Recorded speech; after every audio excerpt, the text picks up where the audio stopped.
UK jets are raising serious questions about readiness, with critics asking if Britain's fighters will even function as intended. Britain's once reassuring Sky Shield now appears to be showing cracks, as parts of the fighter fleet falter just as tensions with Iran surge. In what some are calling an RAF horror show, combat aircraft that were hardened by years of desert warfare now risk being paralyzed by brutal Arctic cold. As Iran's ally helps turn the icy high north into a potential death zone for unprepared forces, British jets risk being frozen out of the fight, struggling to keep up.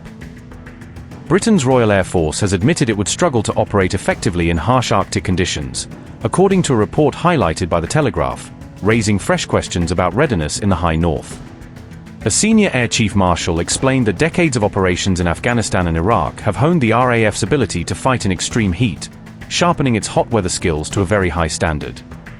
He said the service is now incredibly good at operating in environments where temperatures climb above 35 degrees Celsius, with tactics, training, and equipment all geared toward hotter climates. The Air Chief Marshal said, quote, "It's a much more hostile environment. We have become an air force that's incredibly good at operating in the Middle East. I'm not 100% sure we could do that in minus 30 degrees, unquote. Sir Harve warned that, by contrast, the RAF may have lost much of its edge in the Arctic and high north, where cold, ice, and darkness pose very different challenges to aircraft and crews.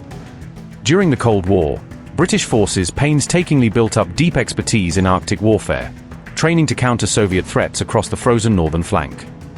But after the Cold War ended, their focus shifted mainly toward warmer theaters in the Middle East and South Asia, leaving northern operations as a lower priority. This long-term shift has created a gap in the specialist equipment needed for sustained deployments in the Arctic, especially for air operations far from home bases. Areas of concern include whether there is enough high-quality cold weather clothing and protective gear to keep personnel safe and effective in sub-zero temperatures. Another critical issue is ensuring the right types of lubricants and technical fluids are available to keep jets flying and generators running reliably in extreme cold.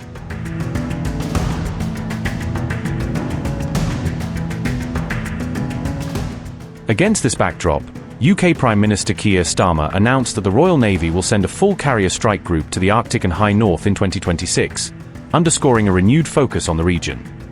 The formation will be led by the £3.2 billion aircraft carrier HMS Prince of Wales, serving as the flagship for a major show of British and NATO naval power. The carrier is expected to deploy with a squadron of F-35B stealth fighter jets on board, adding cutting-edge air power to the mission in the icy seas. This move comes amid mounting concerns over the growing threat posed by Russia's military activity in the Arctic region, including submarines and long-range assets.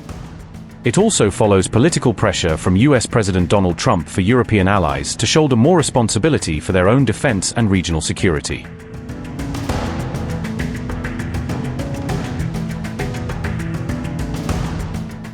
At the same time, Britain has deployed additional fighter jets to RAF Akrotiri in Cyprus amid fears that a possible US attack on Iran could trigger a wider regional conflict. 6 F-35B stealth jets left RAF Marham on Friday to bolster the defences of the base and protect UK sovereign territories in the eastern Mediterranean. The move came as Tehran and Washington held talks that Trump said would resume early next week, with diplomacy unfolding alongside visible military preparations.